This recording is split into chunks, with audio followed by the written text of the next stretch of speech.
My friend. Today we're going to be doing a song called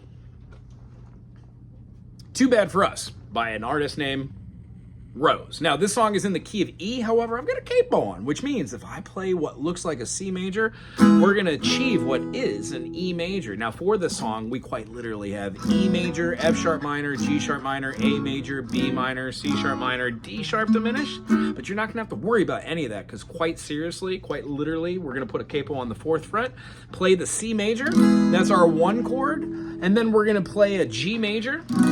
That's going to be our 2nd chord. Our 3rd chord is an E minor, and then we're going to go right back to that 1st chord. So the progression for this would be an E major to a B major.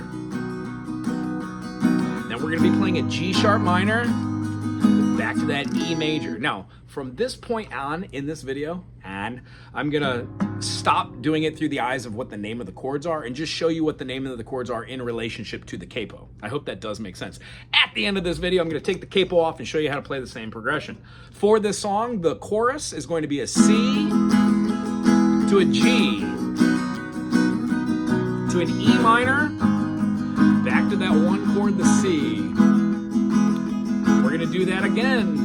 C in the desert, all our G2s are unto dust. E minor, and now the roses don't grow here. This is where it gets kind of weird. We're going to play an E minor, D, G, D, C, 2, 3. Again, E minor, D, G, D, C, 2, 3, 4. It then is going to play over for the 2nd verse. We're going to have a G major, E minor, C major, quick G and D. Yeah.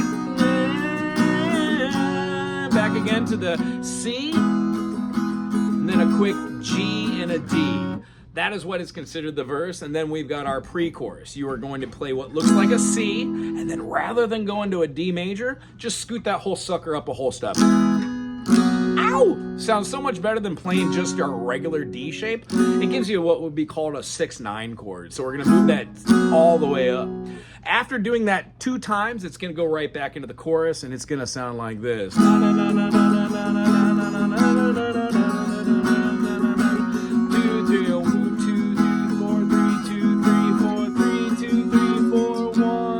Then it plays the C to the G. You have found yourself going back into the chorus.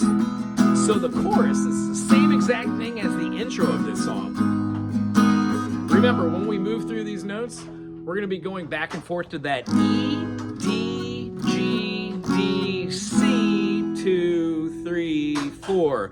E minor, G major, D major, G major, C, 2, 3, 4. The whole thing does an A, B, A, B, A, B, A, B, and has that bridge right before that chorus. Here in the books, they calls it a pre-chorus, but it's the exact same thing. When moving through these chords, remember not to move too fast through these or you might lose a little structure on what they are. But to recap, we have a C to a G, to an E minor, to a C. Play that again, C to a G, E minor, to a C. We're going to play an E minor, D, G, D, C, rest, rest again. E minor, D, G, D, C, 2, 3, into the bridge. G major, E minor, C major, back to the G major, then a quick D, G major again, E minor, play to pretend but now we're missing, C lovers right in a minute, to a D. That's what I tell myself. The last thing we do is play that chorus, C, G, E minor, C, C, G major, E minor to C. It does this over and over and over again until it does our last E minor, D major, G major, D major, C, 2, 3, 4, and then it ends the song doing that same progression with a mild retardando and ends on the C. I hope this is a great foundation to hear a little bit more of Rose's music. Understand that these are just the beginning foundations. Make this song your own. And if you can play it with a capo, then I guarantee that you could play it without a capo. If you were to move all these chords and play the E major and swap them all out for the chords that we used a capo for, we would still have our E major. If we were playing up here with a capo and we had the C and then it went to a G, we would have E major to a B, and then our G sharp minor. And then when we play our G sharp minor, it looks like our E minor from the capo, but then we're going to go right back to our E. So our whole phrasing would be E, B major, then a G sharp minor, back to E.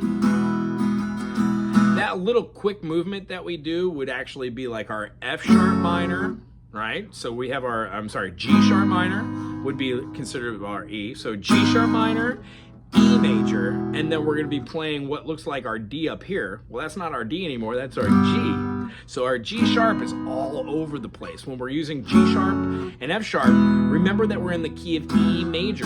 So when we're moving these chords around and we're not playing with the capo, you have to find the chord that it was with the capo. It's a good amount of challenging yourself to see what this is. So if you can play an E down here and you can put a capo at the 4th fret and play the C chord, every time on a tabulation, when you see a C, you play an E major. If you see a G major and you know that your chord right here makes a B major, then you play a B major down here. That's how you would modulate using a capo. Now, you do not even need to use the capo. You can still put your finger at the bar chord right here and then play these same chords.